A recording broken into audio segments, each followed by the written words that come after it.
Hi everyone, it's Jill here from the Nantwich Clinic, the Nantwich Podiatry Clinic. We get a lot of people here who suffer with fungal nail infections, so I thought I would share with you a few tips, ways to prevent and or stop the problem reoccurring if you're undergoing treatment. We have a treatment here called PACT, which is a German treatment. It's non-invasive and very, very successful. But we also ask people that undergo this treatment to do a few things at home to stop the reinfection of fungal spores. So what we tend to ask people to do with it are just really simple things. It sounds simple, but not everybody does them without being asked. So firstly, we say, please don't share any footwear. If you are going to use footwear that you've used before when you've had, whilst you've had a fungal nail infection, then make sure that you either throw them in the wash with an antibacterial product. I mean, this is one that we show people to tell them to use. I used to use something like this all the time when the children were little and they were being ill. It just kills any bacteria.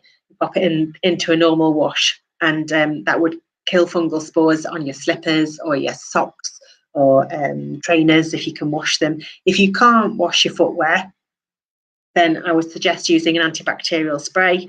You can pick these up from the supermarket, just the same as the antibac washing powder. If you're going to buy one of these for your footwear, then make sure it's not got bleach in, because some of them do contain bleach. So you don't want to be bleaching your shoes and getting them all funny colours. So that's another thing that we ask people to do. But we also ask them to use those products on towels and bedding. If you share exercise mats, use an antibac spray. You don't want to be picking up fungal spores again when you have when you're undergoing treatment to get rid of them. Okay, just defeats the object. It's a waste of money for the treatment that you're having. So yeah, really basic. Wash your feet at least once a day. Use a separate towel to dry them. Don't let anybody else use that towel. Wash it in the antibac washing powder. That's a simple one, but it's something really important to do. Wear fresh socks and use a fresh towel every single time every time you wash your feet. Don't use nail varnish that somebody else has used, just in case they've got a fungal infection and they're spreading it via the nail varnish onto you. You can get nail varnishes that have got antifungal properties, so that if you want to paint your own toenails and one has a fungal infection and the other doesn't, you can use that product and it shouldn't pass it on. We've got one here. I'll just reach over and get this is Doctor's Remedy.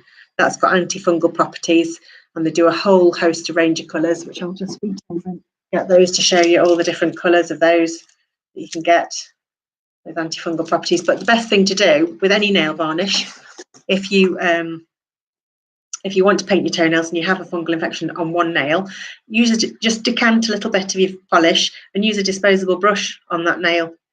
You can get them for about 100 for £1 on Amazon, something like that. So that's a really good tip to use, and that's what we do if we have people coming into the clinic for a polish. We would decant the nail polish and use a disposable brush so that nobody else has touched the polish that's going on to their nails. That's it. Don't share nail nippers or nail files. Everything that we use here is sterilised in the autoclave, and if it's not sterilised, then it's disposable, and that's just how it is. It's got to be, so you don't spread on an infection.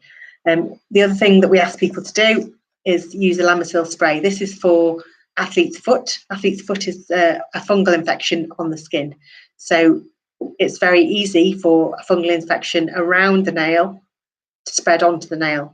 So to make sure that doesn't happen, should there be a slightest amount of fungal infection, we get them to use this daily to make sure that isn't going to happen. And then when they're having their treatment here, we've tried every way possible to make sure that they're not going to reinfect themselves and then have a never-ending treatment that doesn't succeed, because the whole point for everybody is that we get rid of the fungal infection. Even if you're not having any treatment for your fungal infection, or you're using over-the-counter products, or you're using a tablet from the GP, it would be really handy to do these things too. So I hope that's been helpful. If you need any further help, just ask a question, or you can follow us on Facebook or subscribe to the YouTube channel. Thank you very much. Bye bye.